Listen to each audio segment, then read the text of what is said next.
Hi. Okay, so I'm out in like a foresty area, and the wind is a little bit breezier than I expected, and it's quite a bit chillier than I expected to. Freezing. But I am in this beautiful, beautiful spot. The only thing I can say is I see a little bit of litter, so those people are assholes. And then what I see is some graffiti, which is one of my biggest pet peeves. And I think who's ever the parents of those kids, they should have their house completely covered in graffiti. I hate graffiti. I think whoever does that is an absolute pig, degenerate, disgusting individual. That's just me. But anyway, on to today. So I'm going kind of crazy in life. I'm just super busy. I'm a co-chair for the gala at my kids' school, so I'm super busy with that. I'm trying to move to be closer to the school, just normal work, everything, right? So it's just busy. So I thought I would do a quick video. And I was thinking about, that's so funny, I just thought my glasses were on. Anyway, I was thinking about this story of this actress, comedian that I worked with long ago. Her name is Phyllis Diller. And I thought I would tell you my story about her, and that hilarious. It's really funny. It was quite shocking to me. And then, but besides that, what I thought I would do is tell you a little bit about her, because I bet most of you don't even know who that is. She was an actress and a comedian from long, long ago. But she was hilarious, eccentric, and wild. This woman was wild. So I wrote a few notes because I didn't want to forget anything. So I'm just going to read a few things. So she was a stand-up comedian. She was an actress. She was an author. She was a musician, visual arts. She was very eccentric on stage. Her humor was wild. Her hair was wild. She wore wild outfits.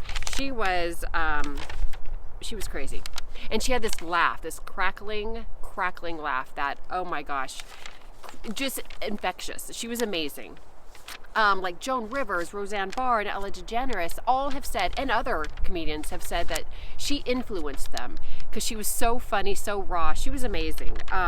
She's definitely considered a gay icon, very supportive of that. And back then, that was huge, right? And what I found interesting, she was a champion for plastic surgery. I think that's great back then, you know? She contributed to more than 40 films, which I find great, amazing. Things like The Muppets, Sybil. She was in Bug's Life. She was the queen. Family Guy. And then one that I remember, I don't know if you remember this show, the Gong Show. Remember those crazy skits? And then the panel of judges would gong them if they didn't think they did a good job. I'm going to search for one, if I could find a good one, maybe with her in it, and I'll put it in this spot right here. I too have a couple of problems. Nothing predominant. Just little things. You know, sometimes I get so bitter I feel like pushing them both together and making one good one.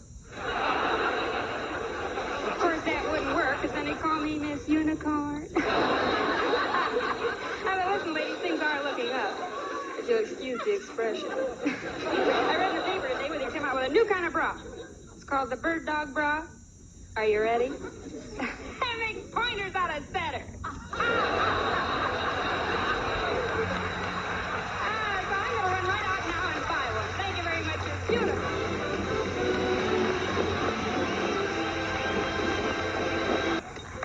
Well, I can't get over it. I had to look at myself to see if I'm here.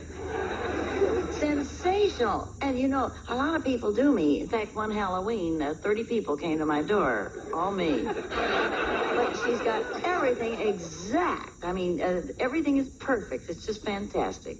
And I'm glad in case I get sick, she can do it. Pretend. There you go. The other thing I found very interesting about her is her parents. They were on the older side. And so she, as a young person, went to a lot of funerals. And that's how she kind of got this appreciation for life. And finding comedy to be very therapeutic. And something sad, for her, she had 6 children, and one of those children died as an infant, which makes me very sad for her. It made me very sad. Anyway, anyway, on to my story today. So we were working on a show, and everything was going great. She was in the dressing room. She was so fun.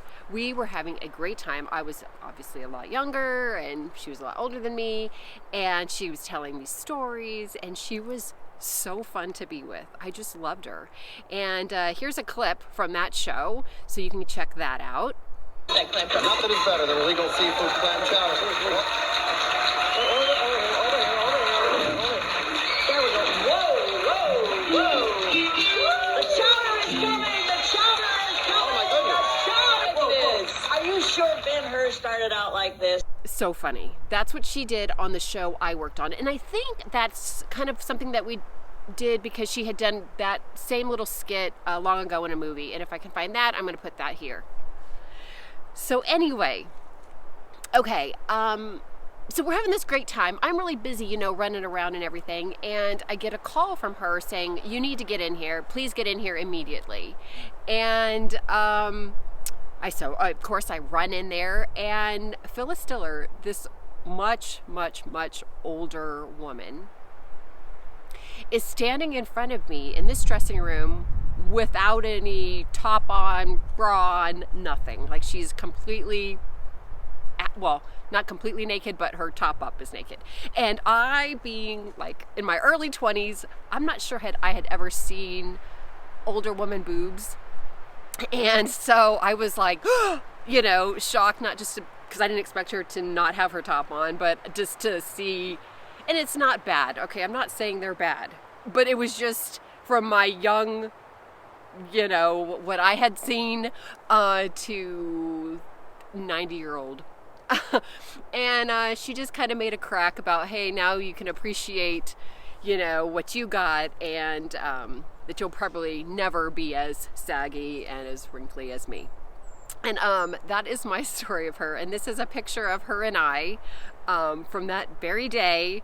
And I remember her so fondly. She was delightful, and I wish she was still on this planet because I bet she could be making a lot of these situations lighter. Maybe we'd be laughing at ourselves of how idiotic so many things are currently. Idiotic. But she probably would been a good person to hear comedy sketches from at this time. Ladies and gentlemen, Phyllis Diller.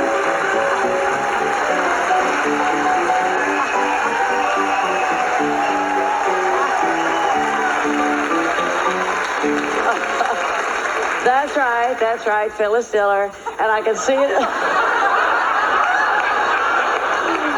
And I can see it in your faces. Half of you are thinking, what the hell is she doing here? And the other half are thinking, oh my God, I thought she was dead.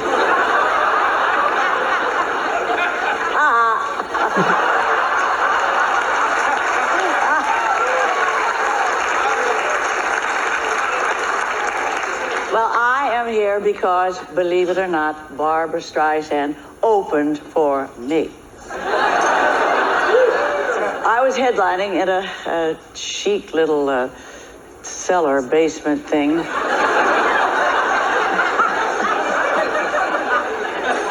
Dive in. Anyway, thanks guys. I'm gonna go get warm now because I'm absolutely freezing. I hope you're enjoying this beautifulness. I'll have to do something out here again. Thanks for watching. Don't forget to subscribe, like, comment. Do you know who Phyllis Diller is? Check her out. Why don't you Google her if you don't? I loved her. Going to because I think Phyllis Diller is great.